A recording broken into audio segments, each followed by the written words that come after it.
Hey everybody, thank you all for joining us. We got quite a full crowd tonight, so I'm really happy to see you all joining us for our first virtual program of 2021. Again, thank you all for joining us. My name is Dave Moore. I'm the museum director here at the McKeesport Regional History and Heritage Center.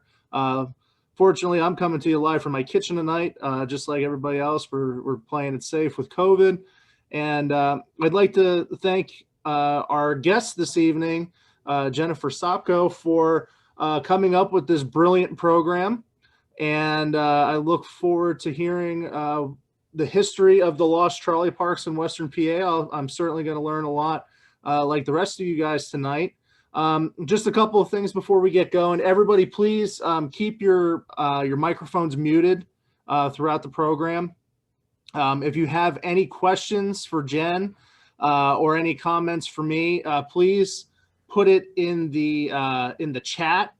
And any questions for Jen, she'll answer at the end of the program. It's just easier that way to let her keep flowing through the program. Other than that, if anybody has any questions, again, save them to the end, and we'll do our best to answer all of them.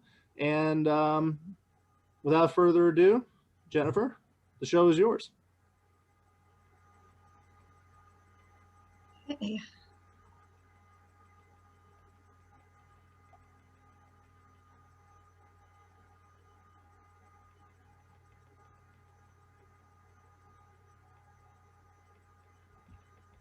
Okay, good evening, everyone.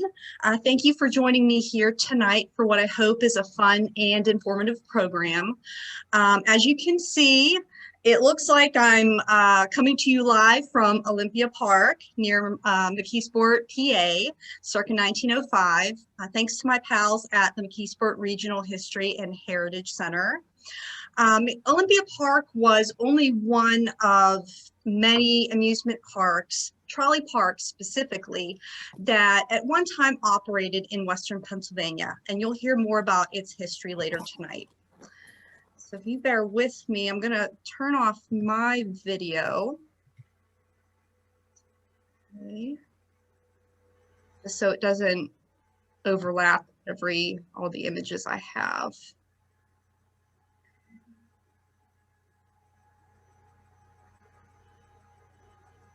Okay. Today, there are only a half dozen amusement parks in Western Pennsylvania, which unfortunately endured a difficult summer last year due to the coronavirus pandemic. We hope 2021 will be a much more successful year for them. But at one time, there were numerous amusement parks across this region, many of which began as trolley parks in the late 19th and early 20th century. These were owned and/or operated by local streetcar companies. To boost passenger business during the evenings and weekends, these companies would establish picnic groves as stops along their lines, which offered simple attractions in pleasant settings, often a lake for boating, a dancing pavilion, concession stands, and perhaps a merry-go-round. Some trolley parks were further developed into more traditional amusement parks with thrilling rides like roller coasters, aerial swings, and bumper cars, plus indoor or outdoor theaters that hosted regular entertainment.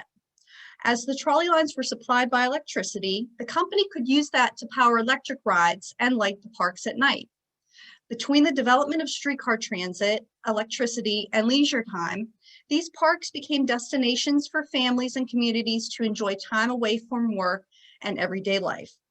Another boon for the streetcar companies was the business they earned from the group picnics booked at these parks. The bigger the group, the more people riding the trolley cars. Any group or organization you can think of likely hosted an outing at one of these trolley parks. Churches, schools, unions, businesses, family reunions, social clubs, and even the Ku Klux Klan.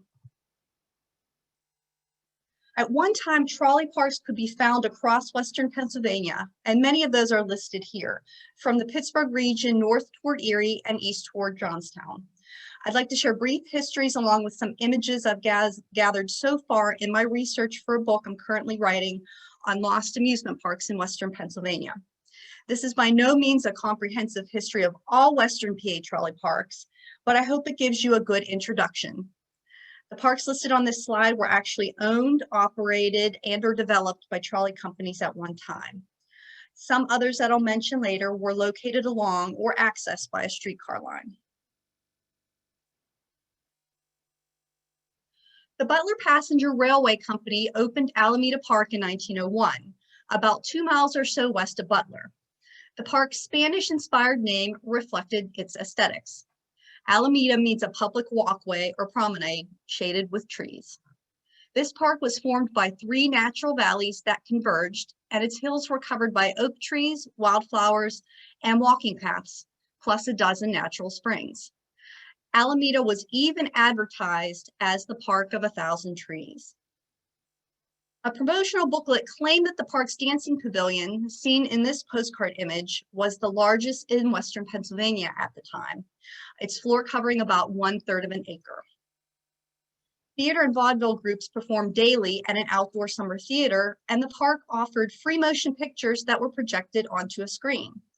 Notable attractions also included a lake for boating, a figure-8 roller coaster added in 1912, a Ferris wheel, a miniature railroad, and an E. Joy Morris menagerie carousel seen here, which was later replaced by a new carousel and building.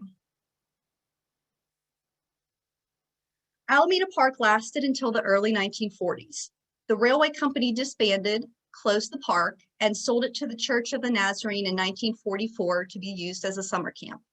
The church in turn sold the park to Butler County, which reopened Alameda Park as a public recreational park, and now water park, that you can still enjoy today. The former carousel pavilion can even be rented for group outings. Before Cascade Park opened under the operation of the Newcastle Traction Company in 1897, people had flocked to this Lawrence County picnic grove since at least 1886. The spot just outside Newcastle along Big Run Creek was originally named Big Run Falls. It became known as Brinton Park after Civil War veteran Colonel Levi Brinton, who purchased the property in 1891 and began developing the picnic grounds, as well as his own streetcar company used to access the park. The Newcastle Traction Company eventually acquired the property and unfinished trolley line from Brinton and added new attractions, plus a new name, Cascade Park. That name was inspired by a pretty waterfall within the park grounds. A carousel and Ingersoll figure-8 roller coaster were some of Cascade Park's earliest attractions, but it really started to transition from a simple trolley park into a full-fledged amusement park in the 1920s. From then through the 1950s, we see the additions of 2 roller coasters built within a natural ravine, a Denzel carousel from Youngstown, Ohio's Eldora Park, a Caterpillar, Tumblebug, bumper cars, kiddie land area, and a swimming pool. Here's an even later carousel, plus the second gorge coaster, later renamed the Comet. In 1934, the city of Newcastle acquired ownership of the park, while concessionaires were responsible for building and operating the rides and attractions. From the 1950s through the park's closure in 1982, Cascade Park was primarily managed and developed by Paul Vesco, a leading concessionaire there. Vesco and the city continually battled over financial debts and park maintenance. The park's condition eventually declined, along with its attendance, given nearby Moraine State Park. It never again operated as an amusement park after the 1982 season, but a development committee sparked a movement to restore Cascade Park back to a municipal park with a playground, picnic pavilions, flower gardens, and trail that hosts annual community festivals.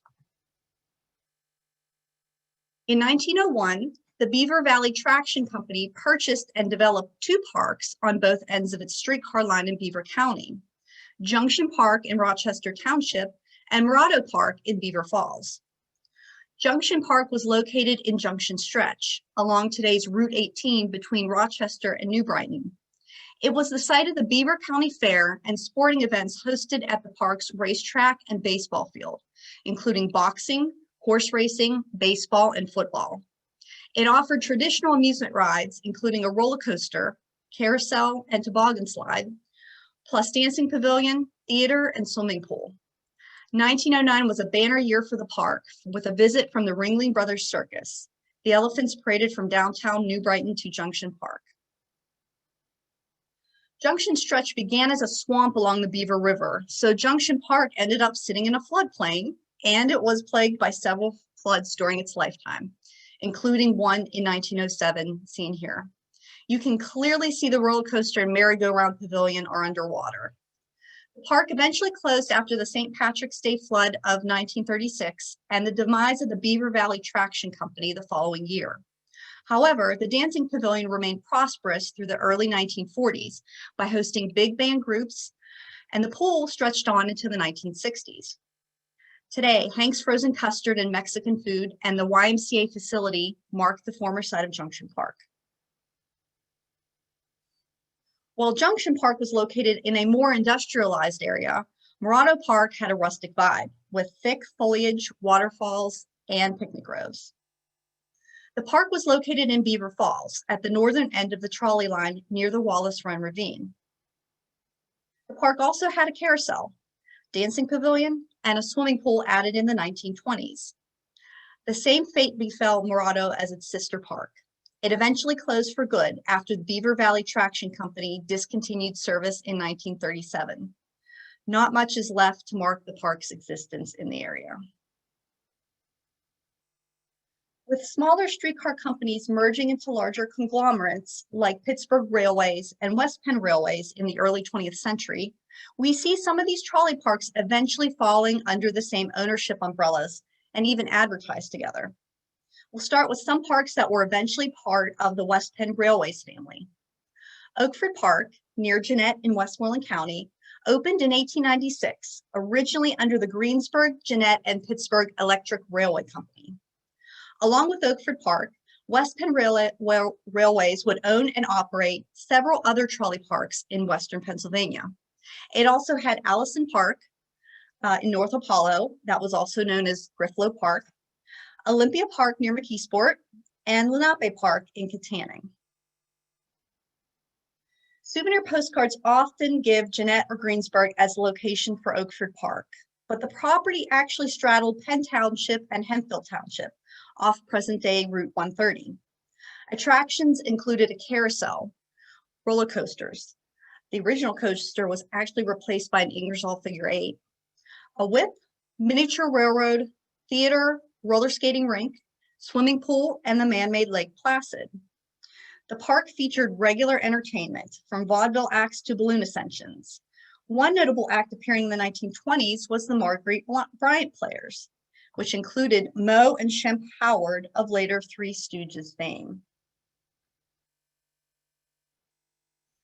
Floods and fires seem to be common things that plague amusement parks, Oakford Park included. The dam on Brush Creek that created Lake Placid broke during a severe thunderstorm on July 5th, 1903, causing a flood that devastated the park and the city of Jeannette, killing nearly 20 people. Oakford Park was rebuilt, however, and continued to operate as an amusement park until around 1940.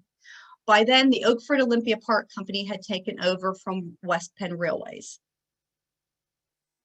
After all the rides and attractions were removed, the swimming pool was rebuilt and reopened in 1946, continuing for many years under the ownership of the Antonucci and Martinelli families, until eventually closing in the late 1980s. Here's the pool in its earlier days, sometime in the 1920s. Many people in the local community today still remember swimming in the pool and enjoying the vinegar-flavored French fries sold at the concession stands. The property was recently sold to a gentleman who is seeking to establish a green recreational space on the amusement park site. And now I'd like to highlight our hometown trolley park. Located in Versailles Borough, just a few miles from the city of McKeesport, Olympia Park was established in 1901 by the Pittsburgh, McKeesport, and Connellsville Railway Company on the former Bissell Farm, and that was located generally along what's present-day Route 48 and Walnut Street. The railway company purchased the more than 70-acre plot in May of that year with plans to create a picnic destination along its line. The resulting resort served as a respite for the local coal mining community as the industry was active in Versailles. The park not only sat along a trolley line, but it was also accessed by the Baltimore and Ohio Railroad. As many as 15,000 suggestions for the new park's name allegedly came in during a contest that the railway company ran.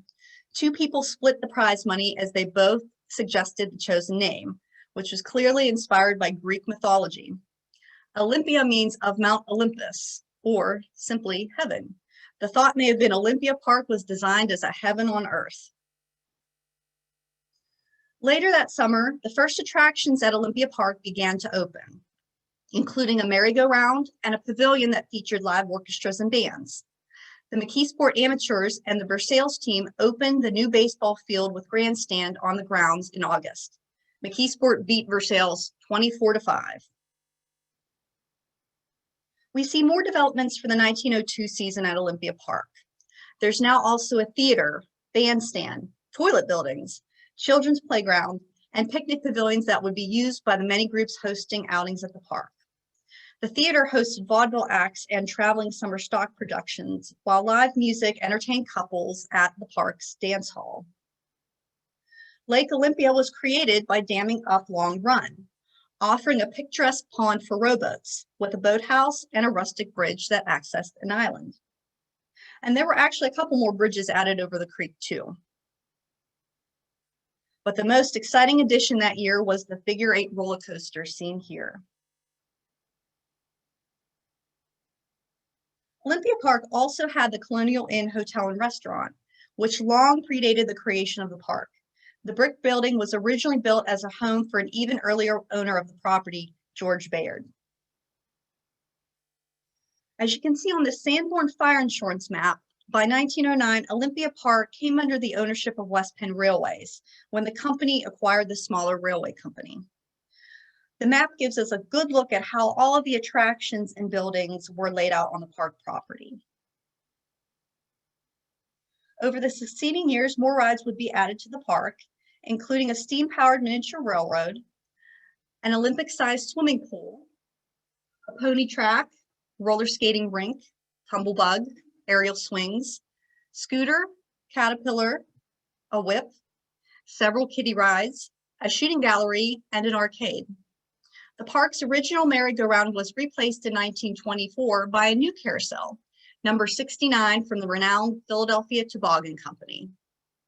Its original figure-8 roller coaster was replaced in 1921 by a new coaster called the Leapfrog.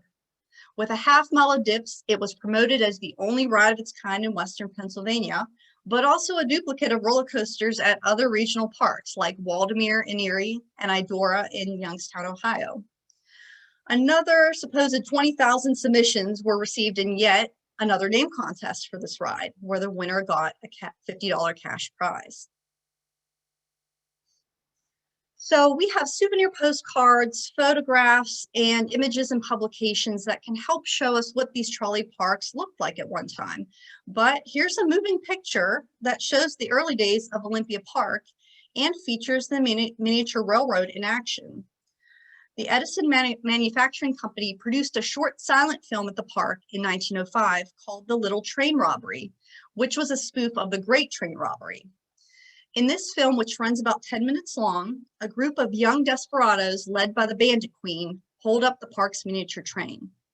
After commandeering some of the park's ponies, the bandits are chased through Olympia by the police and end up jumping into the lake, after which they are finally apprehended. If you'll bear with me again, I'm going to switch over to the movie and show you a few clips.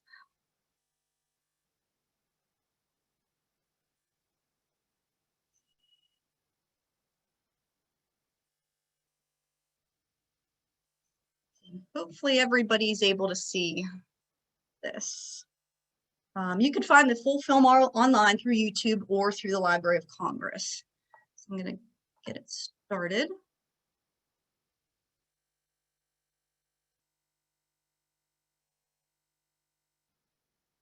Okay, we see the Bandit Queen entering the scene here. I'm going to skip forward to where we get a great look at the railroad.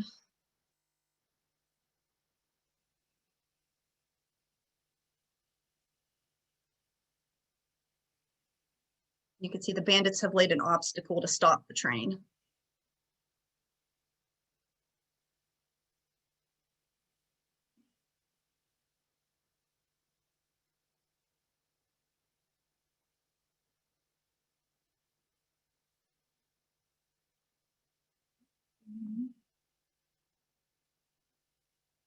And here you'll see the bandits on the park's ponies from the pony track, crossing Long Run, and you could see the dam there.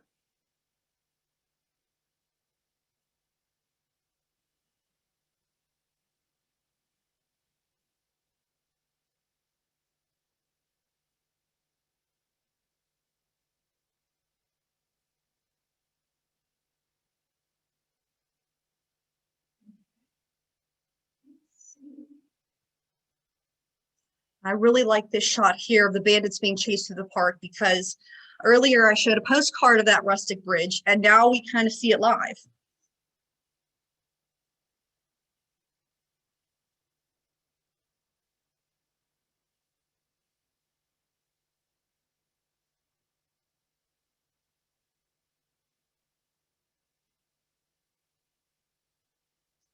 Okay, now the exciting finish, all the bandits jumping into the lake.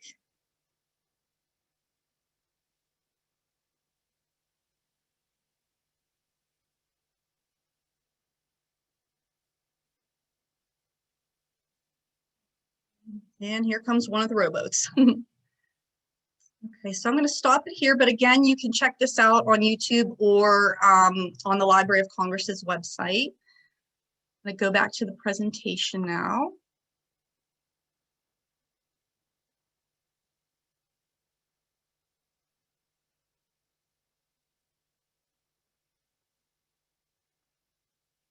Okay, now I think we're back.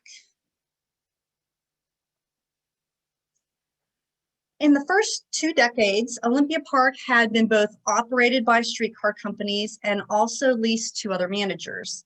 In 1920, longtime concessionaire Henry Hamp, I'm assuming that is how you spell his name, H-A-M-P-E, but if anybody knows if that's incorrect, please let me know. Henry Hamp leased both Olympia and Oakford Parks from West Penn Railways and operated them under the Olympia Oakford Park Company. Olympia Park continued to operate for about another 20 years, but by the onset of World War II and resulting travel restrictions, its days were numbered. Some picnics were scheduled for the 1943 season, but the park never reopened after 1942, although the hotel and roller skating rink did linger on for some years after. In early 1943, after about 40 years of operation, management decided to close Olympia Park for good. They dismantled the buildings and listed its amusements for sale. The property became a dumping ground for waste from the nearby coal mines, and eventually Olympia Shopping Center was built on top of the former amusement park site. Although it was long gone by the time I was born, Olympia Park is dear to me because my grandfather and his 7 brothers and sisters grew up in nearby Liberty Borough in the 1920s and 1930s when the park was still operating. My great aunt Sophie, who's the only one of the siblings still living, remembers taking the West Penn streetcar to Olympia Park. When we were little, my mom would always take my sister and me to the shopping center to get McDonald's Happy Meals on the way to Pap's house. But as kids, we had absolutely no idea that there was ever an amusement park there.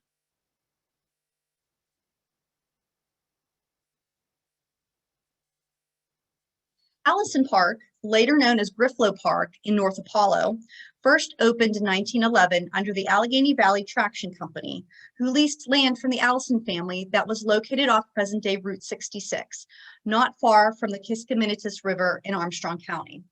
This was yet another park absorbed in the West Penn Railways Company merger. And this is a wonderful shot of visitors leaving the park via trolley.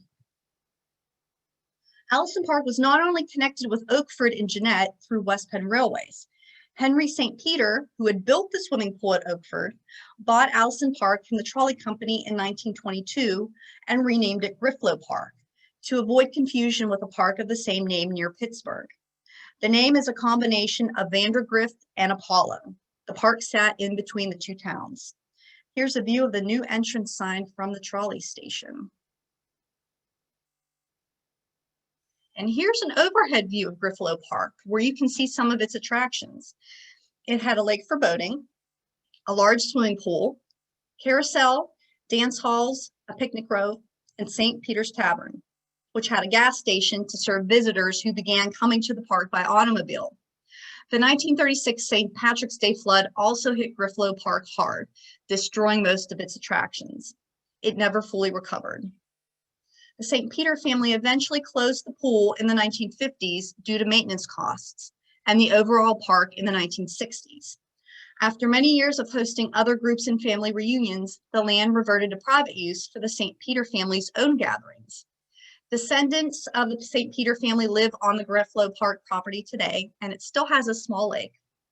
Again, I'll emphasize that it's privately owned, so no visits to Griflo Park for picnics unless you are invited. Here are a couple more West Penn connected trolley parks. Before it was absorbed by West Penn Railways, Lenape Park, along present-day Route 66 near Katanning in Armstrong County, was an earlier picnic grove developed by the Katanning and Leechburg Railway Company in 1905. The park's name, also selected in a contest, was based on the Native American Lenni Lenape tribe.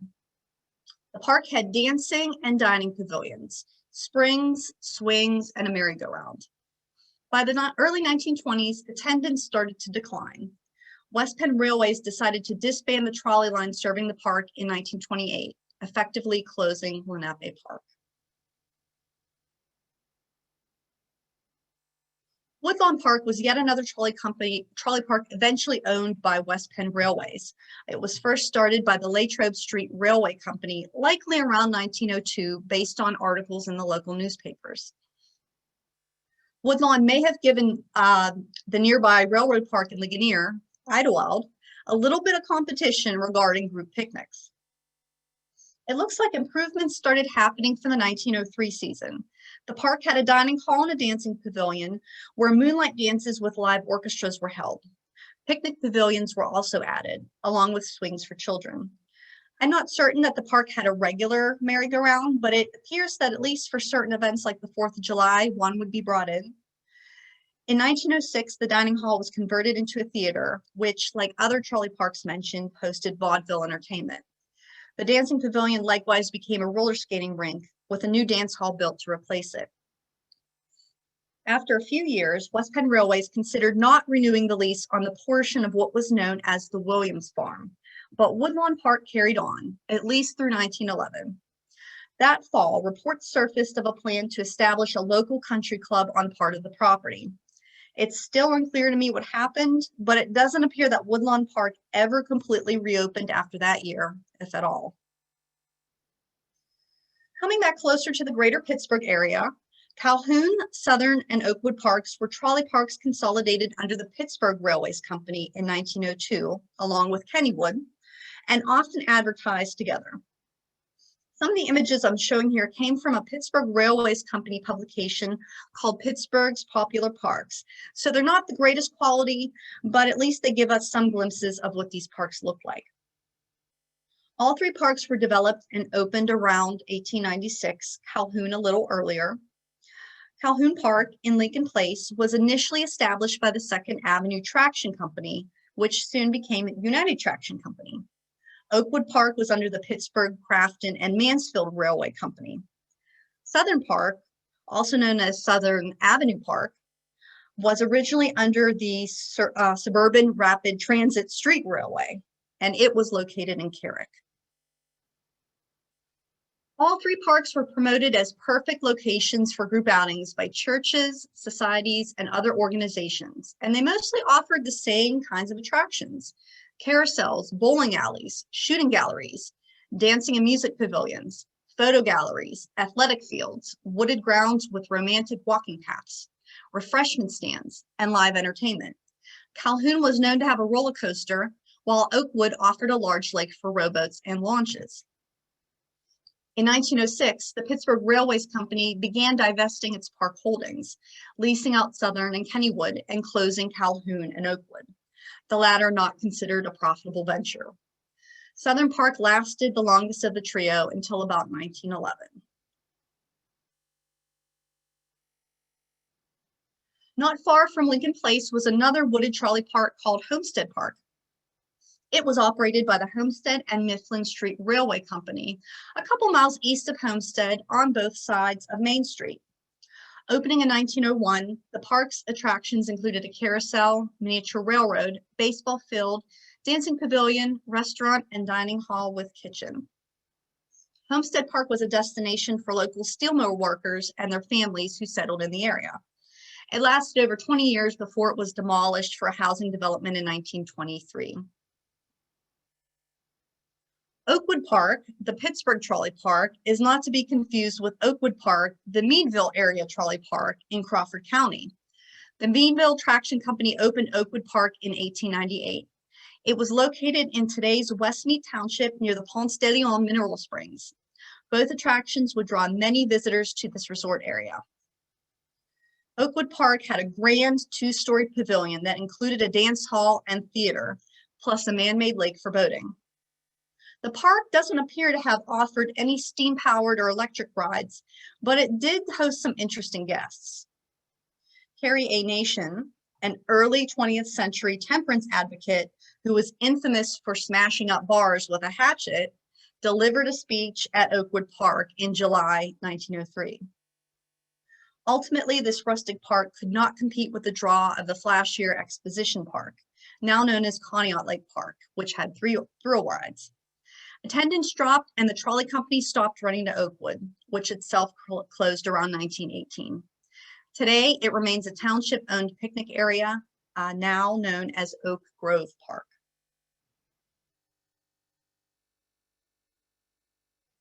Venango County entrepreneur John Smithman established what was originally known as Smithman Park in 1896 for the Oil City Street Railway Company, a trolley line he also chartered. The park was located in Cranberry Township between Oil City and Franklin. Initially, it only had an auditorium, picnic pavilion, and restaurant. The competing Citizens Traction Company bought the park in 1901 and connected its streetcar line with those in Franklin. The park's name was changed to Monarch Park, as Monarch was the maiden name of the traction company owner's wife.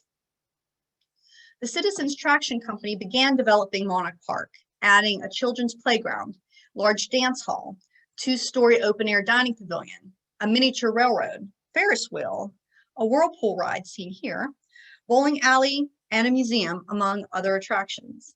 Despite those additions, Monarch Park was a very picturesque recreation spot with a stream running through the property, natural springs, and flower gardens. The 120-foot tall electric tower was the most impressive building at the park, illuminated by several thousand lamps. The park had two carousels. The first was a Herschel Spillman, which was later replaced by Denzel Menagerie, and it also had a roller coaster called the Thriller, added in 1913. After World War I, Monarch Park saw years of declining attendance, likely due to competition from other regional parks. Citizens Traction Company leased the park to an outside firm and put Monarch Park up for sale in 1926, also discontinuing trolley service between Oil City and Franklin. The park closed for good after the 1926 season, and the property was purchased more than a decade later by the Oil City chapter of the Isaac Walton League of America, a conservation group that still owns it today. I recently stumbled across Elk Park while I was in Erie researching a lakeside resort turned short-lived amusement park called Formal Creek Park. Elk Park was established by the Conneaut and Erie Traction Company sometime after the company formed in 1903. It was located along Elk Creek, about midway along the streetcar line just west of Girard. The trolley company was later named the Cleveland and Erie Railway. As you see here, the park offered boating on an artificial lake, but it also had a dancing pavilion for Friday night dances, baseball grounds, and tennis courts. It had picnic amenities and some children's attractions, including a merry-go-round, a slide-the-slip, and an ocean wave. I'm not really sure what a slide-the-slip was, but if you're wondering what an ocean wave is, it apparently looked something like this. The park also produced bottled Elcora spring water on site and advertised its healthful properties.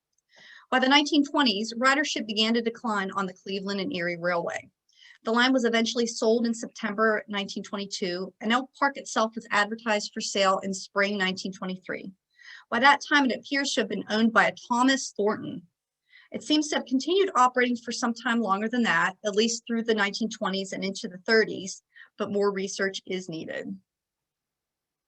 Now I'd like to mention a few amusement parks that may or may not be considered trolley parks, depending on how strict your definition is.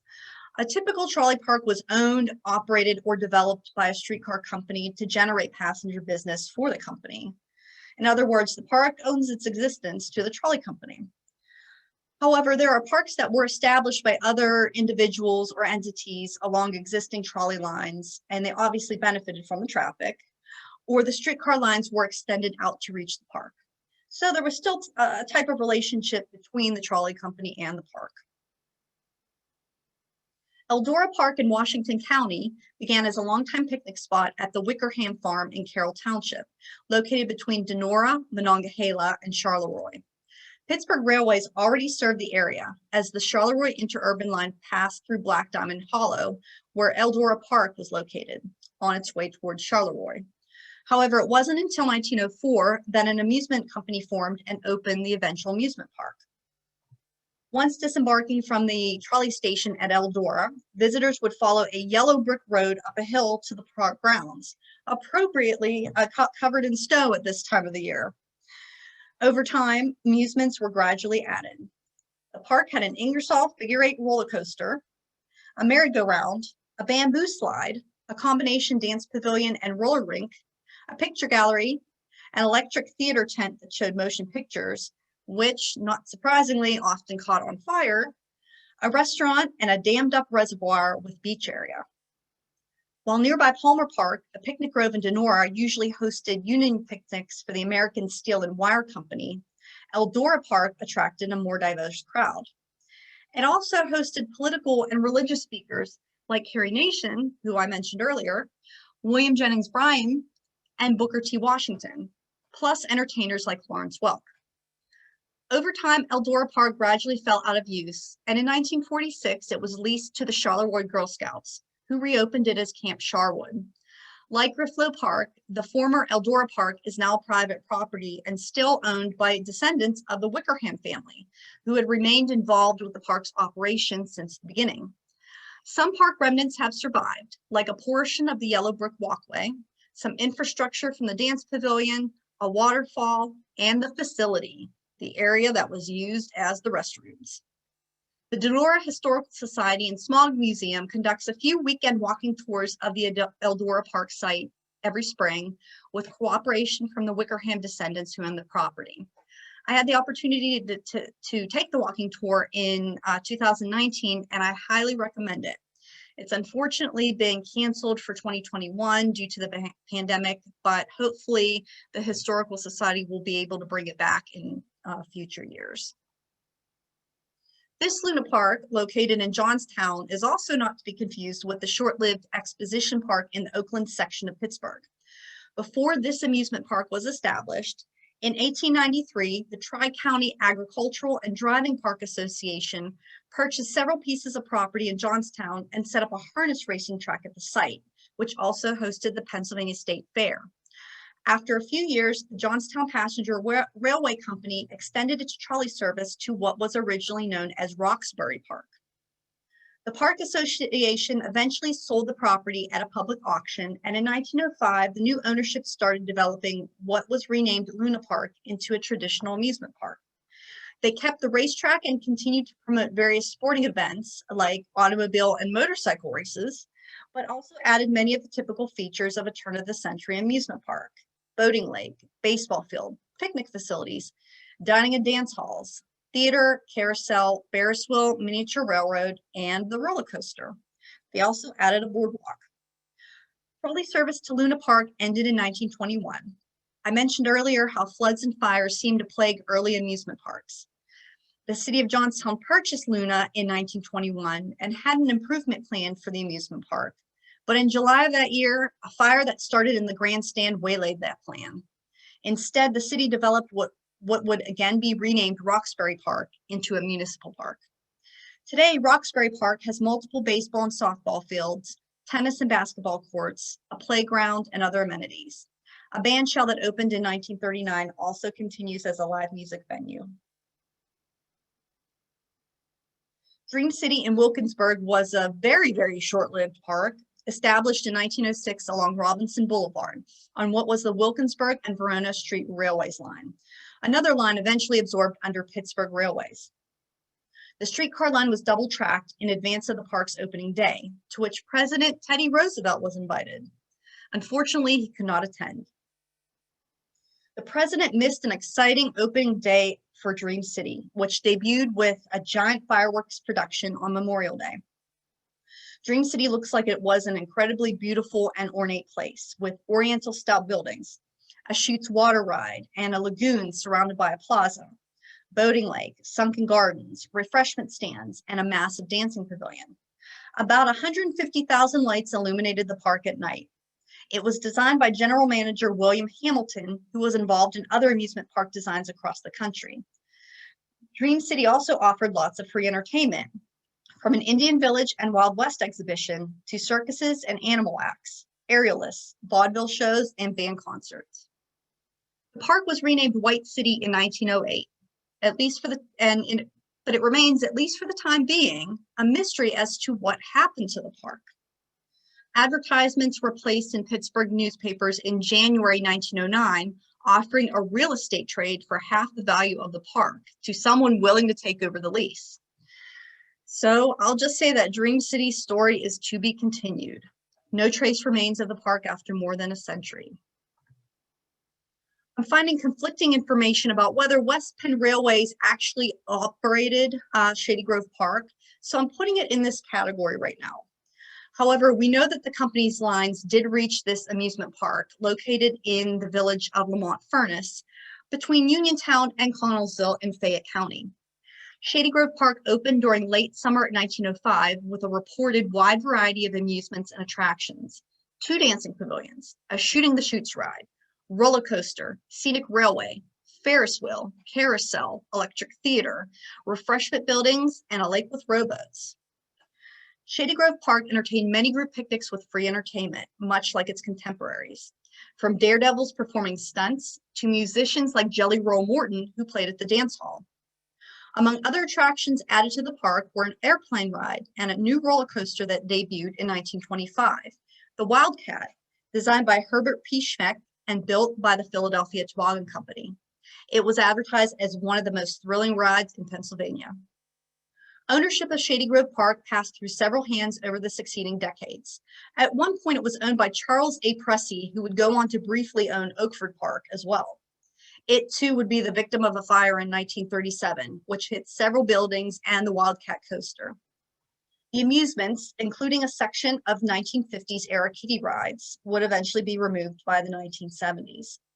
However, the park's longtime swimming pool continued to attract people on hot summer days for several decades.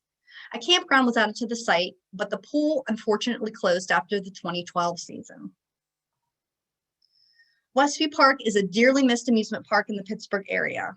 It did exist before the Pittsburgh Railway's trolley line was extended to the North Hills, but it was eventually served by the streetcar company, with a trolley stop added at the park. Westview Park was owned by the T.M. Hart and Company of Pittsburgh, a well-known builder and concessionaire of carousels and roller coasters. Any typical amusement park ride you can think of, Westview Park likely had it at one time. Carousels, bumper cars, fun houses, dark rides, a whip, a caterpillar, to name just a few. The park also had several roller coasters, including figure eights, the dips, which is seen here, and the racing whippet. Westview was also known for Danceland, which hosted local, regional, and national music groups during its later life, including the Rolling Stones, who performed there in 1964 at the start of their U.S. tour. Westview Park lasts more than 70 years, closing in 1977. Today, the Westview Park Shopping Center sits on the former site of the park. Reasons and rumors for closing have been debated over time, from competition with nearby Kennywood Park to the fire that destroyed Danceland to internal family decisions. Sadly, all of the trolley parks I mentioned have completely disappeared or now exist in a different way for a variety of or combination of reasons. Competition with other regional parks, the demise of streetcar service that brought customers, the rise of the automobile, fire and flood disasters, and decisions from owners not to continue operating. However, there are nearly a dozen trolley parks that still operate today in the United States, according to the National Amusement Park Historical Association. You can visit several of them here in Western Pennsylvania. Kennywood in West Mifflin is the best known. The Monongahela Street Railway Company developed a picnic area known as Kenny's Grove into an amusement park that opened in 1899. Olympia Park in Erie, another early picnic grove, was leased and developed by the Erie Electric Motor Company in 1896. Lakemont Park near Altoona, which has the world's oldest roller coaster, Leap the Dips, was established by the Altoona and Logan Valley Electric Railway Company in 1894. Transportation was an important catalyst for the amusement park industry. So if you're interested in visiting a park that was started by a railroad company, check out Idlewild and Soakzone in Ligonier, which began in 1878 as a scenic picnic grove for the Ligonier Valley Railroad. It's Pennsylvania's oldest operating amusement park and the third oldest in the United States. The Ligonier Valley Railroad served Idlewild until its final run on August 31st, 1952. And I always love to sneak in some historic images of my favorite park when and where I can. If you'd like to learn more about any of these surviving parks, you can check out my most recent book, and I have a little shameless plug here, Idlewild History and Memories of Pennsylvania's Oldest Amusement Park, and those on Kennywood and Waldemere by authors Brian Butko, Dave Honor, and Jim Futrell. So before I move on to my conclusion, I'm going to share a couple more Idlewild pictures. This is one of my favorites from the Ligonier Valley Historical Society, and I love it because you can see that they built the buildings around the existing trees. There's a tree growing right through the roof of that picnic pavilion, and you could see that the railroad went right through the middle of the park. And this shows the Doodlebug that operated on the line in its later years. And here's a Pennsylvania Railroad excursion train. I can't imagine that happening today. Look at how close people are to that train. So I'd like to thank some of the individuals and organizations who are among many, many, many wonderful people sharing information and images for my upcoming book that I was able to feature in this presentation. And I thank you so very much. And if anybody has any questions, please feel free to ask tonight or send me a message or email anytime. If you have any historical information or images of these parks that you'd like to contribute to my upcoming book on lost Western Pennsylvania amusement parks, please contact me. I would love for as many individuals and organizations to be involved in this project as possible. I'm looking for official records and documents, interesting and endearing stories, rare images of these parks that used to bring so many people and communities together across Western Pennsylvania. Do you know of any small, more obscure parks? Recently got an email from someone who mentioned Woodside Park, which was supposedly a trolley park in, I believe, North Huntington, near the old Menzie Dairy Farm off Lincoln Way, I think around where the Redstone Highlands facility is. So if you know of anything else that I might not be aware of, please contact me and let me know. My book will go much more in depth into these various trolley park histories that I was able to cover tonight, but I hope you enjoyed everything I shared. Thank you. I'm going to start my video up again. And I'll turn the chat on too. I can.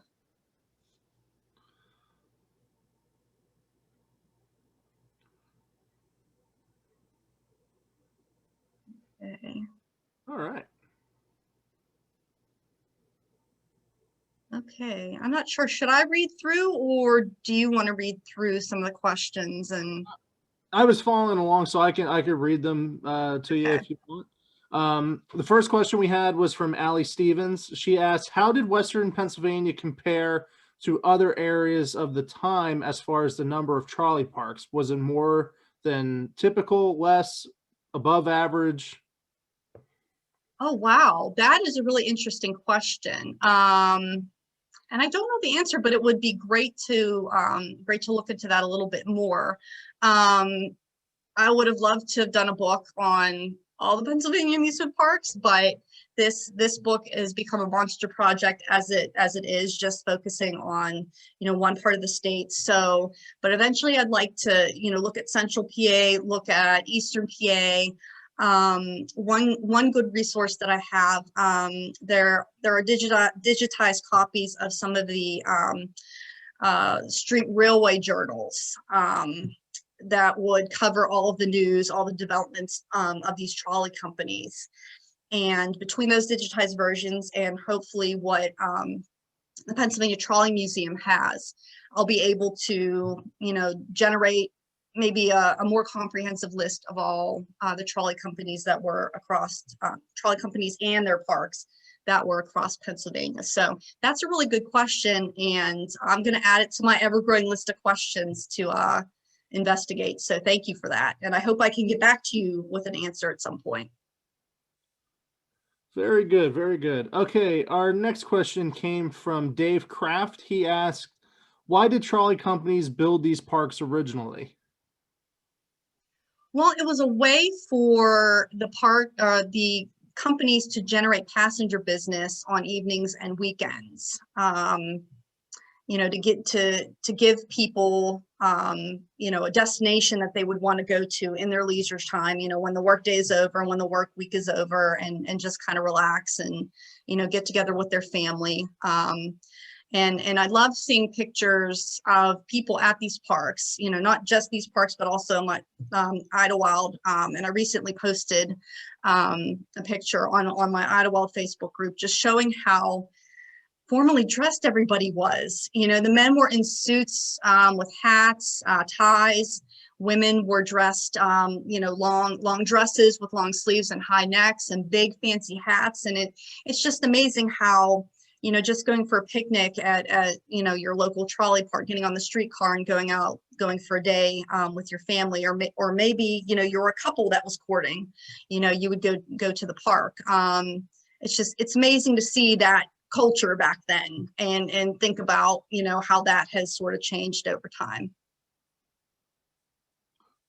Very good. Our next question comes from Dave Hayner. He asks, do you have an image of the Cannon Coaster at Dream City? He says, I've only seen it once many, many years ago. I would love to have an image of that. I think I've seen something posted on Facebook somewhere, but I really couldn't verify, if it was at Dream City and where it came from. But if I can come across one, I will definitely have that in the book. I guarantee it, because I think that would be fascinating. I mean, this park that was only there for a couple of years, and they spent all that time, all that capital, all that material to build everything, and then it was gone after so short of a time. So if anybody has any leads, let me know, please. Hopefully somebody can find that for you.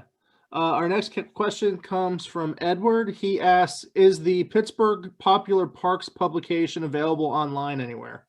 I'm not sure. I haven't found it online. That doesn't mean it's not out there. I did find a copy at the Pennsylvania Trolley Museum archives. But I know there's a lot of the street railway journals. Those are available online. So I guess it would all depend on which repository has a copy, and if they would make it available somewhere. But I haven't seen it, but I'll dig a little deeper to see if I could find a digital copy out there. Our next question comes from Robert Brown. He said that he joined the chat a little late and wanted to know if you spoke about Cascade Park in Newcastle. I did. I'm sorry you missed that. I don't know if we have time to kind of go back and cover that, or if you'd like to email me, I can get in touch with you, you know, uh, at a later date and, talk to you about some of the history. What do you think, Dave? I'm just looking through. I think that is the last question that we have. So if you want to do a quick overview of it again, feel free. Okay, let me see if I can. I'm going to go back to my presentation and kind of reshare. Where it is.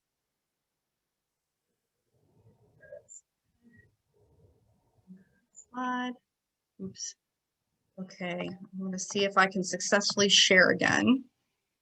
The more I do this, the easier it becomes.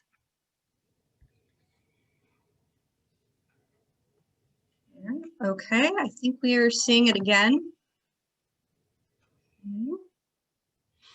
Okay, so before Cascade Park opened under the operation of the Newcastle Traction Company in 1897, people had flocked to this Lawrence County picnic grove since at least as early as 1886. This spot just outside Newcastle along Big Run Creek was originally named Big Run Falls. It became known as Brinton Park after Civil War veteran Colonel Levi Brinton. He purchased the property in 1891 and began developing the picnic grounds, as well as his own streetcar company that was meant to access the park. Newcastle Traction Company eventually acquired the property and the unfinished trolley line from Brinton. They added new attractions and as well as gave the park a new name, Cascade Park. And that name was inspired by a pretty waterfall within the park grounds. There we go, gotta go forward. Carousel and an Ingersoll figure 8 roller coaster were some of Cascade Park's earliest attractions, but it really started to transition from simple picnic grounds to a more developed amusement park in the 1920s. From then through the 1950s, we see the additions of 2 roller coasters. Those were built within a natural ravine in the park, a dental carousel from Eldora Park in Youngstown, Ohio, a caterpillar, a tumblebug, bumper cars, a kiddieland area, and a swimming pool. And here's an even later carousel, plus the second gorge coaster, and that was renamed the Comet. In 1934, the city of Newcastle acquired ownership of the park, while concessionaires were primarily responsible for building and operating the rides and attractions. So from the 1950s through the park's closure in 1982, Cascade Park was primarily managed and developed by Paul Vesco, and he was a leading concessionaire at Cascade. Vesco and the city continually battled over financial debts and park maintenance. Over time, the park's condition eventually declined, along with its attendance. We had nearby Moraine State Park, and it never again operated as an amusement park after the 1982 season. A development company, however, sparked a movement to restore it back to more of a municipal park with a recreational area with a playground, picnic pavilions, flower gardens, trails, and it hosts annual community festivals today. And that's about all I have on Cascade Park for the presentation, but I'll go much more in depth in the book. Anybody want to revisit any of the parks or any more questions? We do have one more question in. It's from Ed. He wants to know your opinion. So just want to get your thoughts on small family style parks such as Idlewild, and will they be able to survive both the ever growing large company parks and this pandemic? I really hope so. I'm just going to share the screen again, just so I can put my contact information up. I really hope they're able to survive. One thing that's nice is even if an amusement park is owned by a global company, there's still that local management team in place. And, you know, there folks at Idlewild and Kennywood, there's a lot of people that have been there for many, many years. So those are the people that are talking to the patrons. You know, they're getting the feedback and they're, you know, relaying it, you know, up the corporate ladder. You know, I would, you know, parks need to be able to generate revenue in order to make improvements. And I know that's been, you know, some people have been unhappy with certain parks, you know, believing that they haven't been reinvesting. But, you know, I think as amusement park fans, you know, I think the more we can support them, the more they're going to be able to, you know, reinvest that revenue back into the upkeep of the different parks. You know, I know the pandemic really threw a monkey wrench into everything. You know, before that happened, Idlewild in particular had, you know, a lot of, you know, multi-year improvement plans, and that unfortunately got pushed back. So, you know, I think we're gonna have to wait and see what happens first once we get through the pandemic and these parks can see you know, the typical crowds that they usually get during the summers.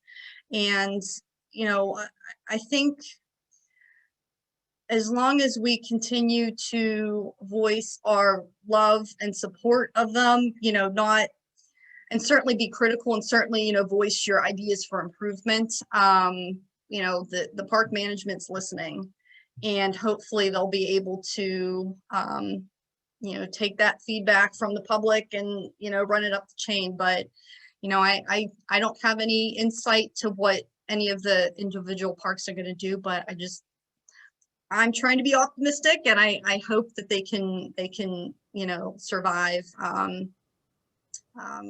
pandemic and survive, you know, possibly being, you know, absorbed by more of the global corporations. You know, I know Del Grosso's was closed last year.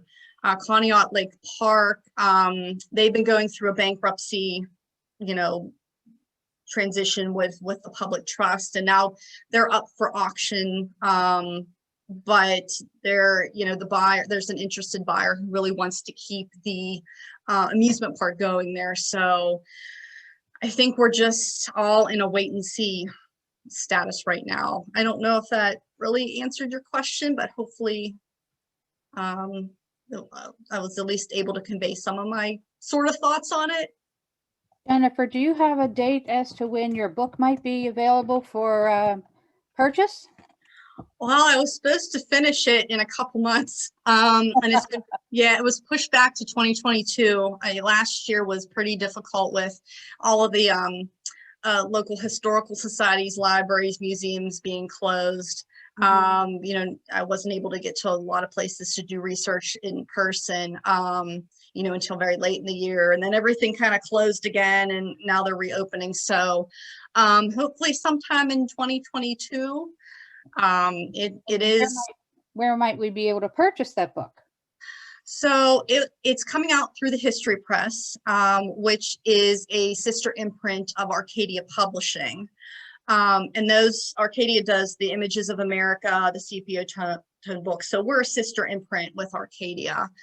So it'll be available through their website, obviously Amazon, Barnes & Noble, and I'm hoping all of the, you know, local gift shops, The Heritage Center, hopefully, you know, bookstores. So I would let, you know, however you're able to get it, I'll hopefully be able to, you know, sell copies myself and do different presentations and talks. So I'll be able to sell those.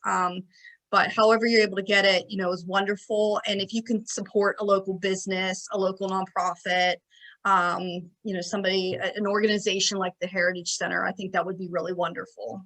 would you be willing to sign one of your books for your old kindergarten teacher?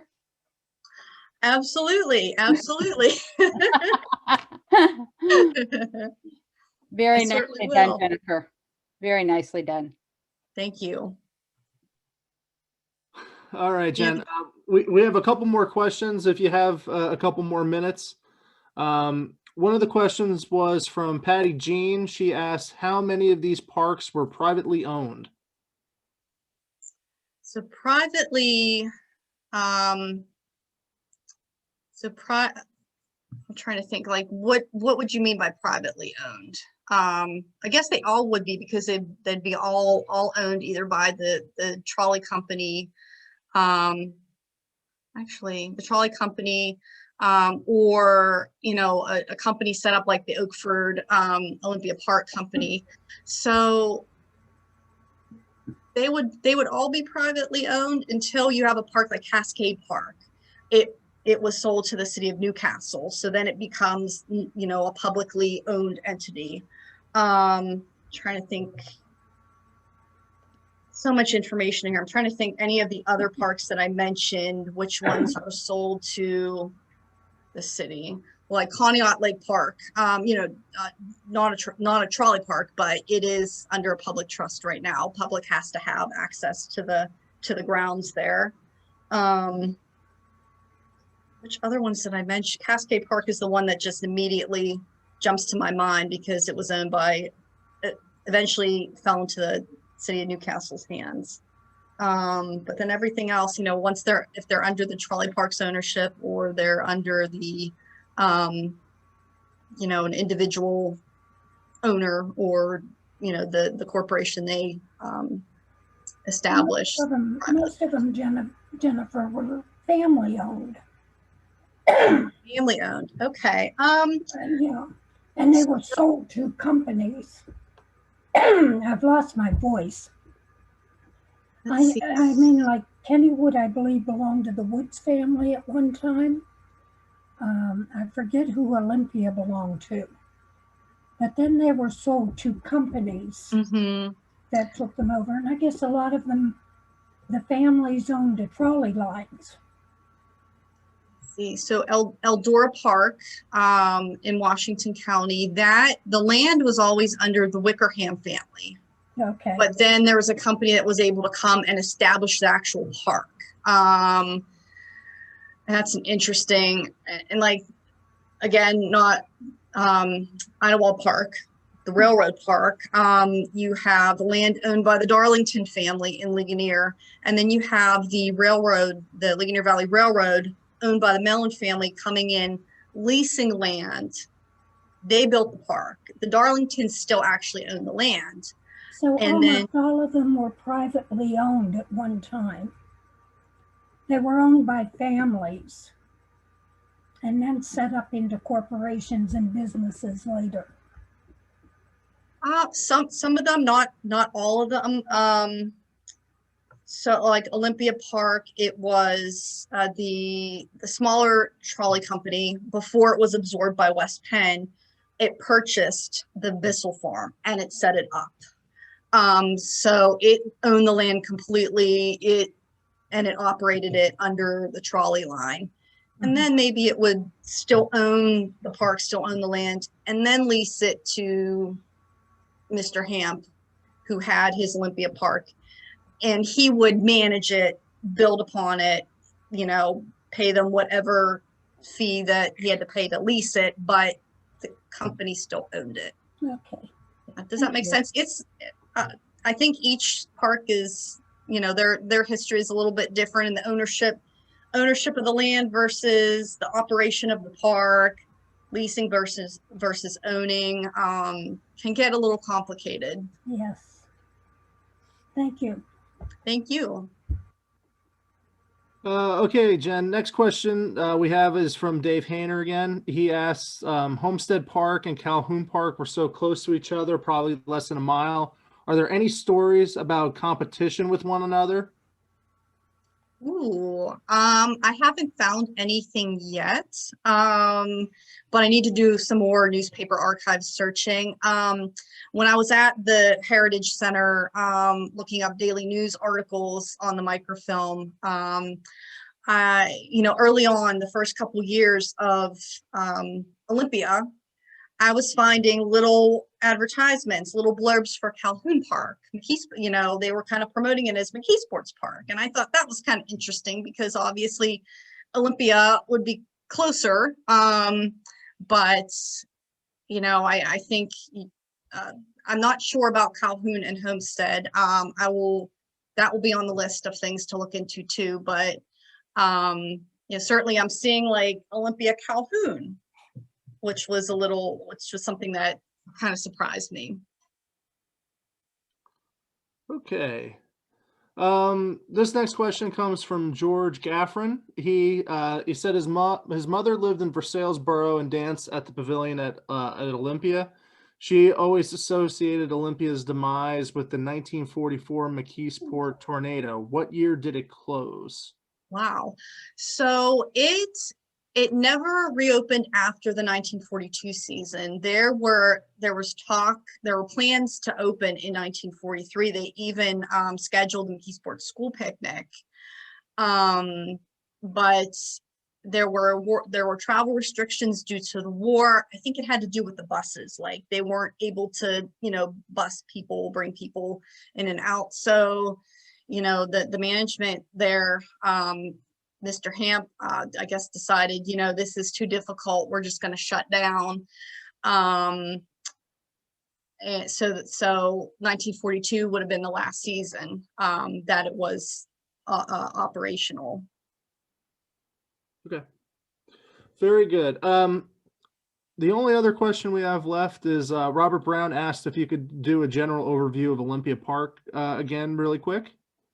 And other than that, that is the last question we have so far. Okay. I don't know. I don't know if we'll have time to run the little movie clips, or I can at least just kind of direct them to, let's see, to check out that film on online. Okay. Go back to.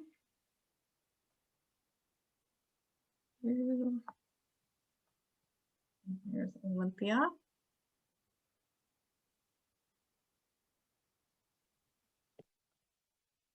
Okay, I think I'm back to Olympia. Okay, I got minutes. I'm looking here. So, located in Versaillesboro, just a few miles from the city of McKeesport, Olympia Park was established in 1901 by the Pittsburgh, McKeesport, and Connellsville Railway Company on the former Bissell Farm. That was located generally along what's present-day Route 48 and Walnut Street. The railway company purchased the more than 70-acre plot in May of that year, with plans to create a picnic destination along that line. The resulting resort served as a respite for the local coal mining community as the industry was active in Versailles. The park not only sat along a trolley line, but it was also accessed by the Baltimore and Ohio Railroad.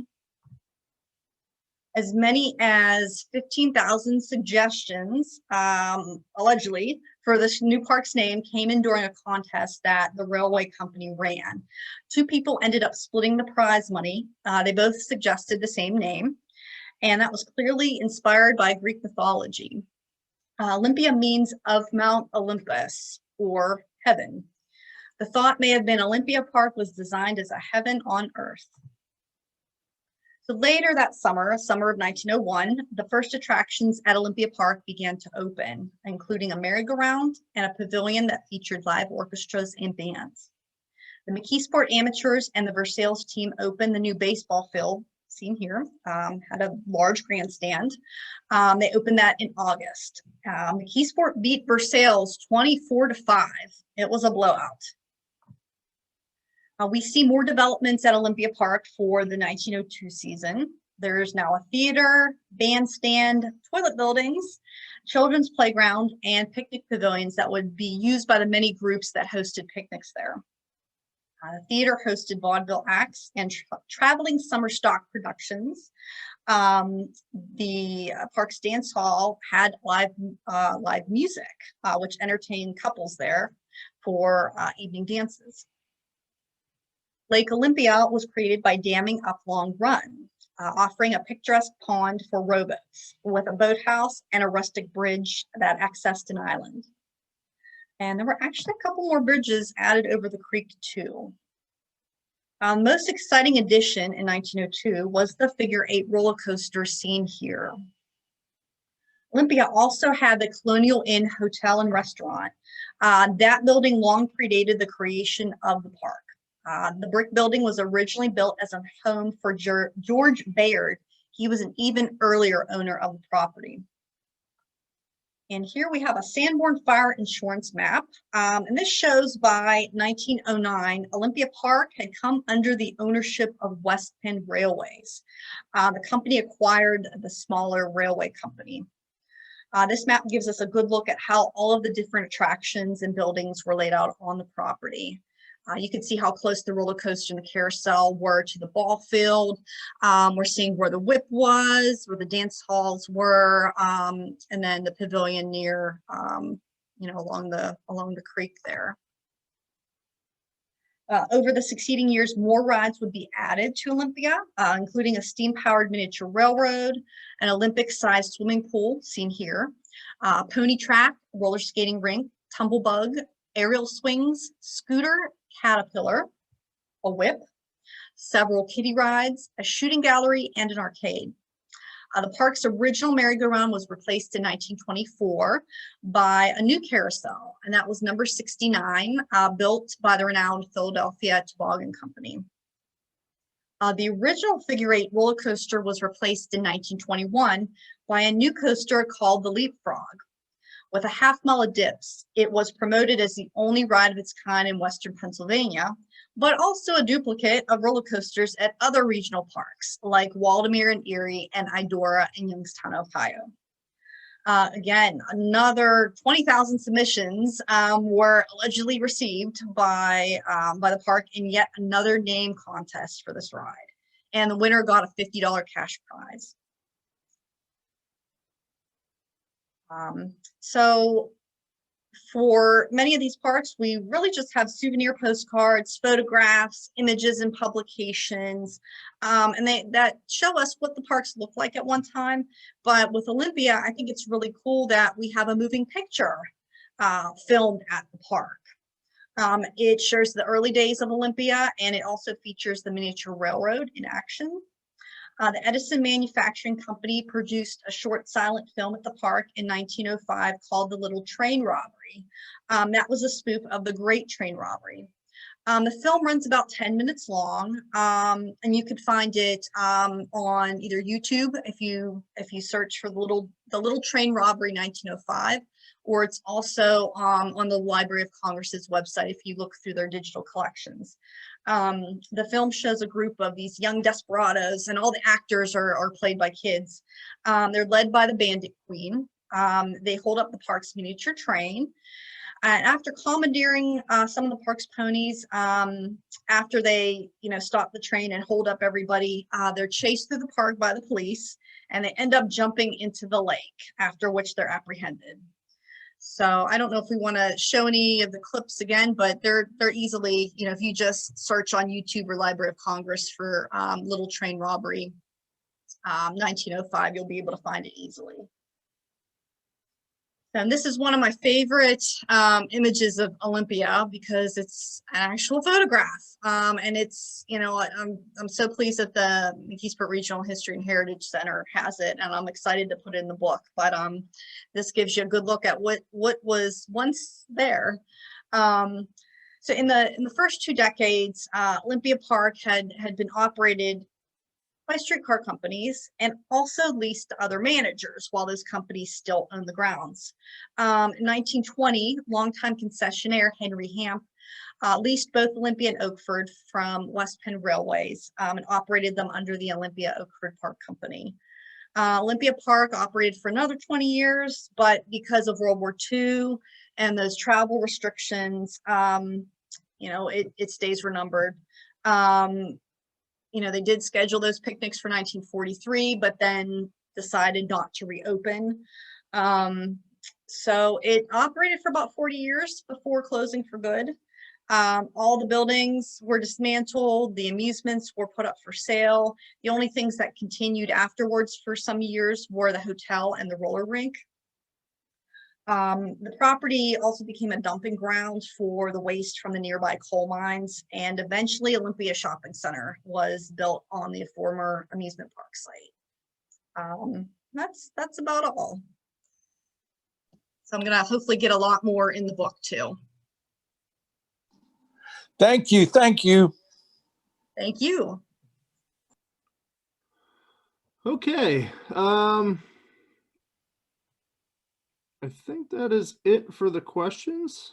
We do have a bunch of comments that Jen, I can let you go through those later if that's fine by you. Absolutely. All right. Well, Jennifer, thank you again for doing this. This was fantastic. We had a huge group in to listen to your presentation. I thought it was wonderful. I look forward to seeing the book, and I hope everybody that joined will also pick up a copy once it is out and available. Thank you again for doing this. I really appreciate it. The center thanks you. Everybody that joined us tonight, thank you very much for spending your Wednesday evening with us for our first program of 2021. We will be having